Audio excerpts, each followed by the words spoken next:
오늘 저는 열왕기상 22장 29절에 40절의 말씀을 가지고 축복의 땅이라는 제목을 통하여 하나님의 말씀을 나누고 줍니다. 많은 곡식을 수확하기 위해서는 좋은 땅에 씨를 뿌려야 합니다. 그래서 농부는 좋은 땅을 만들기 위해 씨 뿌리기 전에 밭을 갈고 거름을 주기도 합니다. 보통 좋은 땅은 잡초가 무성한 땅입니다. 구약 성경에 보면 아담의 범죄로 땅은 가시덤불과 엉겅퀴를 내었다고 기록되어 있습니다. 이렇게 땅은 잡풀이 많아야 땅이 건강해집니다. 풀조차 안 나는 땅은 농사 지을 수 없는 황무지이기 때문입니다. 그래서 하나님은 7년에 한 번 땅을 쉬게 하라 하셨습니다. 7년에 한 번 오는 해는 땅을 쉬는 안식년이 되는 것입니다. 그래서 목회자는 7년에 한 번 안식년을 갖는데 그것이 땅에 관한 것이지 사람에게도 적용되는 것은 아니라고 저는 생각해 봅니다. 사람은 6일 동안 땀 흘려 일하고 제7일에 안식하는 것이 하나님의 뜻입니다. 6, 70년대에 우리나라 땅은 황무지 같았습니다. 한국전쟁으로 산은 모두 불타 나무 한 그루가 없었다고 합니다. 그리고 연료가 없다 보니 땔감을 구하기에 산에서 무분별하게 나무를 베었습니다. 산에 나무가 없으면 홍수로 산사태가 납니다. 그래서 박정희 대통령은 산에 나무 심기 운동을 시작했다고 합니다. 그 중에 대표적인 것이 소나무와 아카시아 나무입니다. 이스라엘에도 가시나무가 있지만 우리나라의 대표적인 가시나무는 아카시아 나무입니다. 아카시아는 꽃을 벌들이 좋아해서 아카시아 꿀을 만들지만 그보다 땅에 힘을 길러주어 황무지를 옥토로 만들어줍니다. 보통 황무지를 개간할 때는 2, 3년간 콩을 심습니다. 콩의 뿌리에 있는 뿌리옥 박테리아가 있어 땅을 기름지고 건강하게 만들기 때문입니다. 그런데 아카시아의 뿌리에도 이러한 작용을 한다고 합니다. 콩은 얕은 곳을까지 내려가지만 아카시아 뿌리는 아주 깊은 곳까지 갑니다. 만약에 아카시아 나무가 8m를 자란다면 반대로 뿌리도 8m 깊이로 내려가 땅을 옥토로 만듭니다. 그리고 이렇게 아카시아 나무가 있던 자리에 소나무가 왕성하게 자랍니다. 아카시아 나무가 자랐던 곳은 땅이 기름지고 숲이 왕성한 축복의 땅이 되는 것입니다. 믿음의 성도도 아카시아처럼 이 땅을 축복의 땅으로 만들어야 하는 의무가 있습니다. 그러니 우리가 신앙생활을 했던 그 자리가 복된 땅으로 바뀌어야 합니다. 오늘 본문을 보니 북이스라엘 아합 왕이 나옵니다. 그로 인하여 그 땅이 어떻게 변하였고 우리가 축복의 땅을 어떻게 만들어야 하는지 생각해보는 시간을 가지겠습니다. 첫째, 축복의 땅은 그 땅의 악을 제할 때 이루어집니다. 솔로몬 이후 이스라엘은 남북으로 갈라지게 됩니다. 다윗 왕을 이어 솔로몬은 이스라엘 역사상 가장 큰 영토를 확장하였습니다. 그래서 현재 이스라엘의 목표는 솔로몬 왕의 영토를 되찾는 것입니다. 그런데 이렇게 이스라엘이 남북으로 갈라진 이유는 솔로몬 왕의 타락이 결정적이었습니다. 타락한 솔로몬의 모습은 현대 타락한 크리스천의 모습이기도 합니다. 솔로몬 왕은 왕후가 700이고 후궁이 300이라 할 정도로 많았습니다. 그렇게 솔로몬이 아내가 된 이방 여인들이 이스라엘로 들어오면서 우상을 함께 가지고 왔습니다. 그리고 솔로몬까지 우상 숭배에 빠졌습니다. 그로 인해 하나님께서 이스라엘을 남유다와 북이스라엘로 나뉘게 하시고 남유다는 르호보암이, 북이스라엘은 여로보암이 왕위에 올랐습니다. 그래도 르호보암이 있는 남유다는 하나님을 섬겼습니다. 그러나 여로보암이 왕위에 오른 북이스라엘은 베달과 단에 금송아지를 만들어 놓고 예루살렘으로 내려가 예배하지 못하게 할 뿐더러 금송아지가 하나님이라고 말했습니다. 그리고 백성들은 범죄하기 시작했습니다. 이렇게 북이스라엘의 여로보암 왕조가 하나님 앞에 범죄함으로 그의 아들 나답이 바하사에게 죽임당하고 바하사가 왕위에 오릅니다. 그러나 바하사도 여호와 보시기에 악을 행하여 그의 아들 엘라가 왕위를 계승하나 엘라 히야에 있는 시므리의 모반으로 죽게 됩니다. 시므리가 7일간 왕위에 오르지만 왕을 죽인 죄로 오므리에 의해서 최후를 받습니다. 그리고 오므리가 왕위에 올라 오므리 왕조가 시작됩니다. 오늘 본문의 아합 왕이 바로 오므리의 아들입니다. 그런데 오므리는 머리도 뛰어나고 행정력도 있었지만 여호와 보시기에 악을 행한 왕입니다. 아무리 말 잘하고 유능한 지도자라도 하나님 보시기에 악을 행하는 사람은 하나님 앞에 설 수 없습니다. 그러한 지도자를 세우면 잠시는 풍요로울 수 있으나 땅이 변하게 되는 것입니다. 오므리가 왕위에 오른 후에 오므리는 세멜에게서 사마리아를 운 2달란트를 주고 사서 북이스라엘의 수도를 만듭니다. 그리고 두로와 동맹을 맺어 베니게의 공주 이세벨과 이 오므리의 아들인 아합과 결혼을 시킵니다. 이는 솔로몬이 여러 나라의 공주와 결혼해 동맹을 맺었던 것을 상기시킵니다. 여러 나라와 동맹을 맺어서 결혼을 시키면 그들의 우상까지도 같이 들어왔습니다. 현대에 와서는 결혼을 쉽게 생각하는 경향이 있습니다. 그런데 결혼은 아주 중요하고 하나님 앞에 거룩한 것입니다. 그러니 주님이 원하시는 결혼을 해야 합니다. 그렇게 오므리와 아합의 잘못된 결혼 정책은 북이스라엘뿐만 아니라 남유다까지 위태하게 하였습니다. 이세벨과의 결혼은 이방 우상 숭배를 북이스라엘로 그대로 들어오게 하는 잘못을 하게 합니다. 그로 인해 북이스라엘 전체가 바알 우상 숭배에 빠집니다. 여러분들께서 기억하시는 것처럼 갈멜산에서 엘리야와 바알 선지자 450명과 아세라 선지자 400명이 싸운 것을 아실 것입니다. 이세벨은 850명의 바알과 아세라 선지자를 국가직에 봉하여 나라에 세금을 들여서 그들에게 봉급을 주었습니다. 우상 숭배자들에게 봉급을 준 것입니다. 그러니 아합은 국가적인 우상 숭배를 용인한 왕이 되었습니다. 그 결과 이스라엘 땅에는 3년 반 동안 가뭄이 들어 아합의 농업 정책은 허물어지고 맙니다. 땅이 저주받는 것은 땅이 황폐하기 때문이 아닙니다. 하나님을 멀리하고 우상을 섬길 때 나타나는 현상입니다. 이번 코로나19로 교회도 많은 어려움을 당했지만 자영업자들도 많은 피해를 입었습니다. 그렇게 번화가 이었던 홍대거리도 임대가 수없이 걸릴 정도로 경제적으로 어렵다고 합니다. 중동 땅에 왜 그리 사막이 많습니까?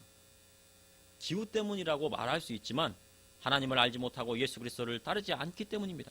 국가적인 우상 숭배와 음란이 오게 되면 그 땅에 경제적인 어려움이 가장 먼저 오는 것입니다. 하나님의 선지자 엘리야는 혼자서 갈멜산에 섰습니다. 그리고 바알의 선지자는 450명입니다. 송아지 둘을 끌어다가 각각 번제물을 만들어 불을 붙이지 않고 나무 위에 올려놓았습니다. 먼저 바알의 선지자들이 바알에게 소리치며 아무리 몸을 상하게 해도 제단에 불이 붙지 않았습니다.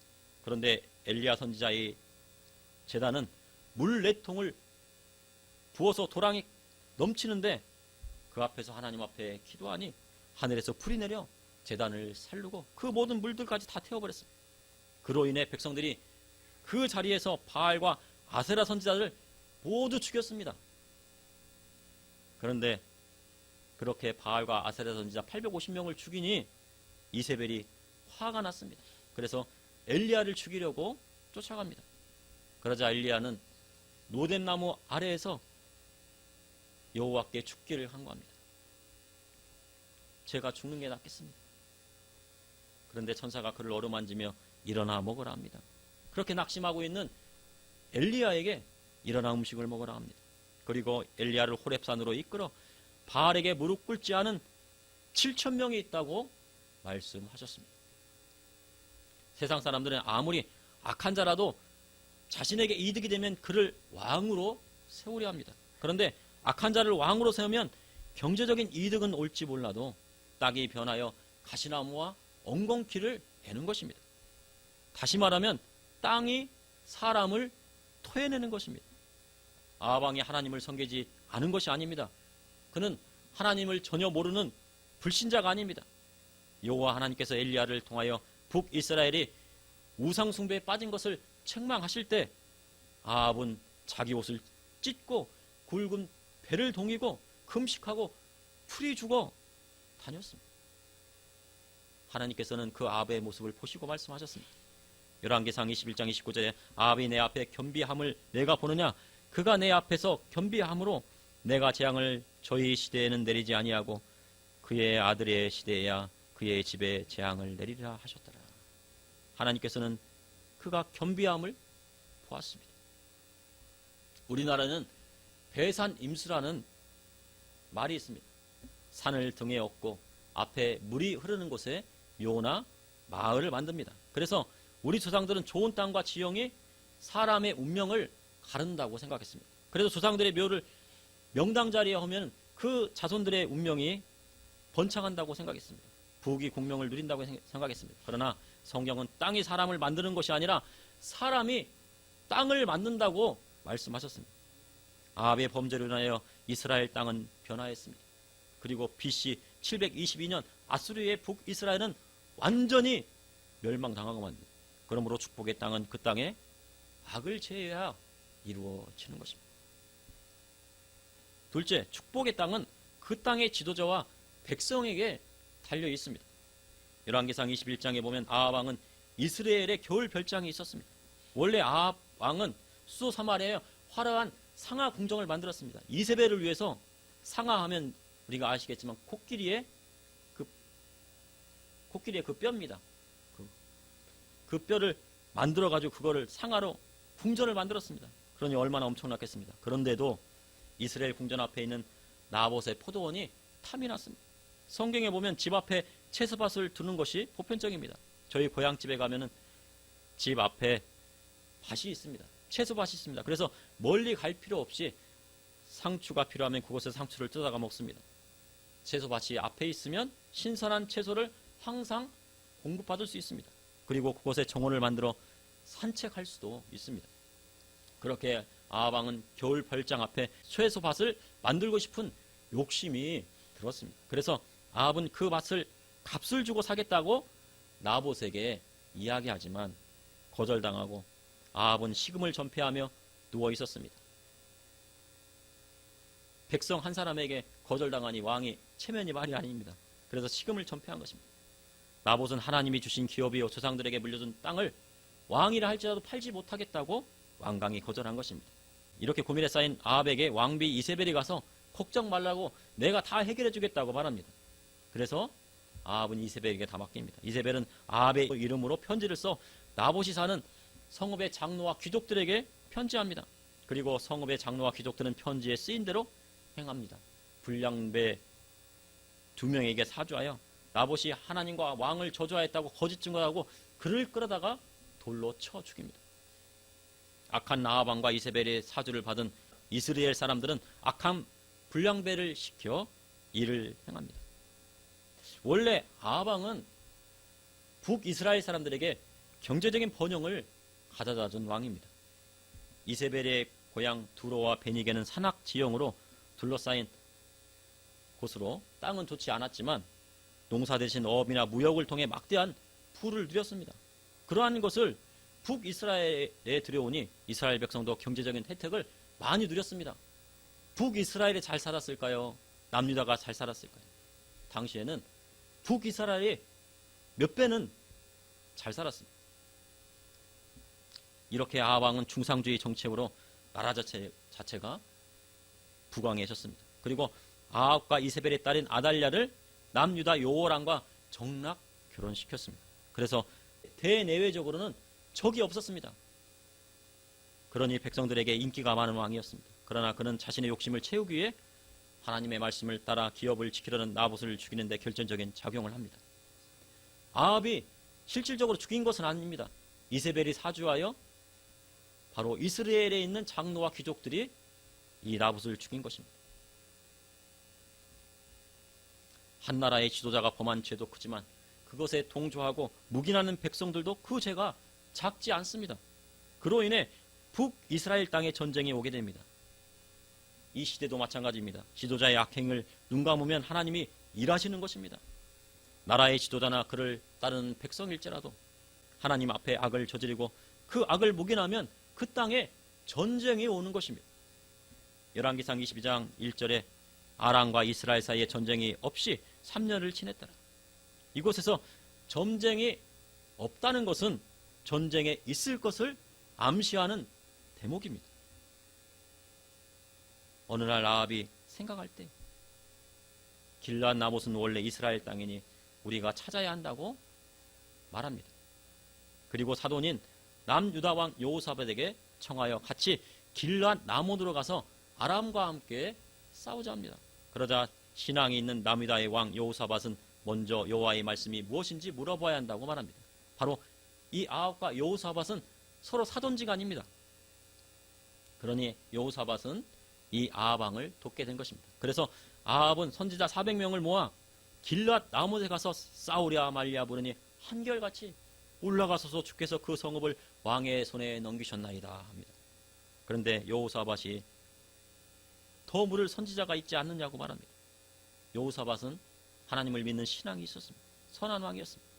아합이 아물라의 아들 미가야가 있다고 합니다. 하지만 그는 길한 일을 예언하지 않고 흉한 일만 예언한다고 말합니다. 그래도 여호사밧은 그런 말씀 마시고 그 예언을 들어보자 합니다. 그렇게 400명의 선지자 중 시드기야는 철로 뿔을 만들어 아람을 무찌를 것이라 예언하지만 미가야는 여호와께서 그 성읍을 왕의 손에 넘기셨다고 말합니다. 그러니 얼마나 기쁘겠습니다. 하지만 이스라엘의 목자 없는 양같이 산에 흩어지고 주인이 없으니 평안히 집으로 돌아갈 것이라 합니다. 이는 바로 아합 왕이 이 전쟁에서 죽게 될 것을 예언한 것입니다. 이처럼 아합 왕과 그 백성들의 범죄로 말미암아 하나님께서 그와 그 백성을 전쟁으로 이끌고 계셨습니다. 왜 아합 왕이 하필이면 그때 길르앗 라못 생각이 났을까요?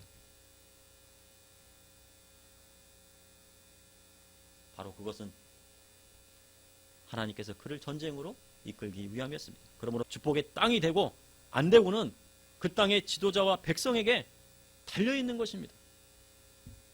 셋째, 하나님은 축복의 땅을 만드시기 위해 직접 움직이십니다. 열왕기상 22장 20절에 여호와께서 말씀하시기를 누가 아합을 깨어 그를 길르앗 라못에 올라가서 죽게 할까 하시니 하나는 이렇게 하겠다 또 하나는 저렇게 하겠다 하였는데 한 영이 나와 여호와 앞에 서서 말하되 내가 그를 꿰겠나이다. 미가야가 화를 예언합니다. 그러나 아합 왕은 미가야의 예언을 듣지 않고 400명의 선지자와 시드기야의 예언을 따라갑니다. 그리고 미가야는 옥에 갇혀 고생의 떡과 고생의 물을 먹게 합니다. 이렇게 아합이 거짓 선지자의 말에 이끌림은 엘리야를 통해 하신 예언의 말씀이 하나님의 예언의 말씀이 성취되기 위함이었습니다. 이후 아합과 여호사밧은 아람과 전쟁을 하기 위해 길르앗 라못으로 올라갑니다. 그런데 여호사밧은 왕복을 입고 전쟁에 나갔지만 아합은 미가야의 예언을 의식한 듯 병사로 변장하겠다고 합니다. 자기는 죽을 수 있으니까 병사로 변장하여 전쟁에 들어갑니다. 그런데 아람 왕이 지휘관들에게 명하여 너희들은 작은 자나 큰 자나 병사와 싸우지 말고 이스라엘 왕과 싸우랍니다. 그래서 아람의 병사들이 남유다 여호사밧에게 달려드니 여호사밧이 소리를 칩니다. 나는 북이스라엘 왕이 아니야. 아합이 아니야. 아람의 지휘관들이 이스라엘 왕이 아님을 보고 그를 쫓지 않습니다. 이는 이스라엘 왕과 아람 왕이 약조한 것 때문입니다. 아람 군대는 이스라엘 왕만 죽이면 길르앗 라못을 내어주지 않아도 되었습니다. 그러니 이스라엘 왕만 죽이면 되었습니다. 그런데 그날따라 전쟁이 아주 맹렬했습니다. 싸움이 어떤 쪽이 강하고 어떤 쪽이 약하면 쉽게 전쟁이 끝납니다. 이쪽이 강하고 이쪽이 약하면 쉽게 끝나고 이쪽이 강하고 이쪽이 약하면 그런데 서로 밀리지 않으면요 아주 큰 싸움이 됩니다. 강 대 강이 부딪히니 하루 온종일 치열한 전쟁을 하게 되었습니다. 열왕기상 22장 34절에 한 사람이 무심코 활을 당겨 이스라엘 왕의 갑옷 솔기를 마친지라 왕이 그 병거 모는 자에게 이르되 내가 부상하였으니 내 손을 돌려 내가 전쟁터에서 나가게 하라. 이 말씀 중에 저는 무심코를 주목해 봅니다. 성경에는 무심코 쏜 화살에 맞고 우연히 던진 돌에 맞는 장면이 나옵니다.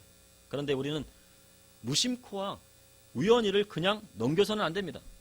그것은 정말 우연히 생긴 일이 아니라 하나님께서 움직이셨기 때문입니다. 그 땅에 악을 제하시기 위해 하나님께서 움직이시는 하나님의 역사인 것입니다. 아합 왕은 아람 병사가 무심코 쏜 활이 무작위로 쏜 것입니다. 사람이 맞든 우리 적군이 맞든 아군이 맞든 막 쏴도 됩니다.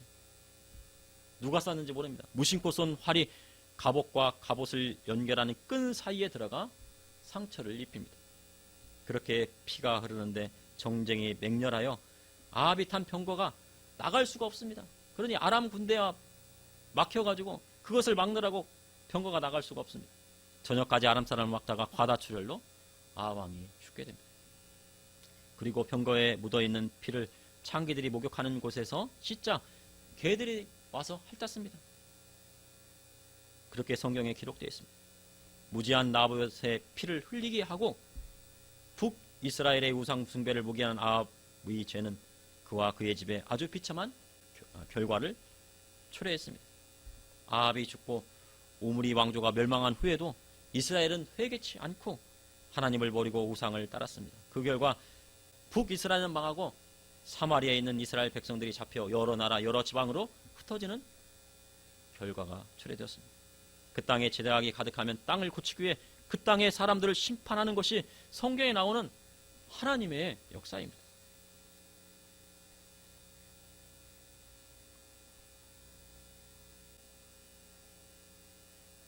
축복의 땅은 그냥 얻어지는 것이 아닙니다. 그 땅 가운데 하나님의 말씀대로 살아야 이루어지는 것입니다. 땅 가운데 공산주의나 사회주의가 오는 이유가 무엇입니까? 성경에 하나님께서 말씀하신 고아와 과부와 나그네를 돌보지 않았기 때문입니다. 세상의 관원들과 공직자들과 부자들이 백성들과 가난한 자를 돌보지 않고 자신과 자신의 집안만 돌보겠다고 하면 그 땅 가운데 사회주의가 오는 것입니다. 또한 교회가 돈 좋아하고 가난한 사람을 돌보지 않으면 공산주의가 교회 안에 들어오는 것입니다. 그리고 그 땅에 우상숭배가 가득하면 전쟁과 기근과 경제적인 위기가 오는 것입니다. 그러니 땅을 고치지 말고, 땅을 고치려 하지 말고 사람을 고쳐야 하는 것입니다.